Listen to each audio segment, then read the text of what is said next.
ሰባት አጥፊ የሆኑ ነገሮችን ተጠንቀቁ አሉ የአላህ መልእክተኛ።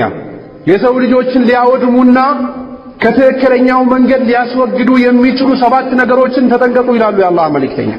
ቃሉ ያ ረሱላህ ወማ ሁና፣ እነዚህ ሰባት ነገራቶች ምንድናቸው ብሎ ጠየቁ ሰሃቦች። ቃል የአላህ መልእክተኛ አሉ አሽርኩ ቢላህ፣ በአላህ ላይ ማጋራት ነው የመጀመሪያው ብሎ ነብዩ አለይሂ ሰላቱ ወሰላም ተናገሩ። በአላህ ላይ ማጋራት፣ ለአላህ አጋዥን መያዝ፣ ለአላህ ባላንጣ ማድረግ፣ ከአላህ ጋር ሌሎች አካላቶችን መያዝ ከሚያጠፉ ነገሮች ናቸው፣ ተጠንቀቁ አሉ የአላህ መልእክተኛ። የሰው ልጅ አኼራውንም ዱንያውንም ሊያበላሽ ከሚችል ነገር አንደኛው አልሽራኩ ቢላህ አሉ ነብዩ አለይሂ ሰላቱ ወሰላም። ከአላህ ጋር አመቻችቶ አቻችሎ ለመሄድና ወደ አላህ ያዳርሱኛል ብሎ መያዝን ተጠንቀቁ አሉ የአላህ መልእክተኛ።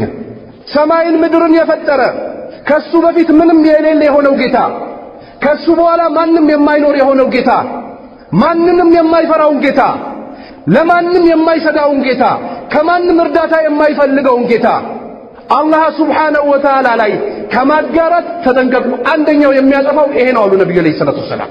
ለዚህ ነው የአላህ መልእክተኛ አለይሂ ሰላቱ ወሰላም 13 ዓመት ከሰላት ከዘካ ከጾም ከሐጅ ከሲለቱል አርሃም ከኢጥዓሙ ጣም በፊት ነብዩ አለይሂ ሰላቱ ወሰላም ቁሉ ላ ኢላሃ ኢላላህ ቱፍሊሁን ሲሉ የነበሩት ነብዩ አለይሂ ሰላቱ ወሰላም ከአላህ ውጭ በእውነት የሚመለክ ጌታ የለም ያዙ ሲሉ ነበር ነብዩ አለይሂ ሰላቱ ወሰላም። 13 ዓመት ሲለፉ ነበር አለይሂ ሰላቱ ወሰላም። ከዛ በኋላ ትቶታሉ ማለት አይደለም። እስከሚሞቱ ድረስ ነብዩ አለይሂ ሰላቱ ወሰላም ሊሞቱ የተወሰኑ ቀናቶች ሲቀሯቸው ነብዩ አለይሂ ሰላቱ ወሰላም ለዕነቱላሂ ዐለል የሁድ ወነሳራ ኢተኸዙ ቁቡረ አንቢያኢሂም መሳጅድ አሉ። ሊሞቱ 5 ቀን ሲቀራቸው ነብዩ አለይሂ ሰላቱ ወሰላም በአይሁዶችና በነሳሮች ላይ የአላህ እርግማን ይውረድባቸዋል። ምን አጥፍቶ ነው? ገንዘባቸው ቀሟቸው ከነብዩ አለይሂ ሰላቱ ወሰላም ምስቱ ወሰዱ። ገንዘብ ሰርቆ ነው የተረገሙት። ኢተኸዙ ቁቡረ አንቢያኢሂም መሳጅድ አሉ። የሳሊሆች ቀብር የአምልኮ ቦታ አድርጎ ያዙት አሉ ነብዩ አለይሂ ሰላቱ ወሰላም።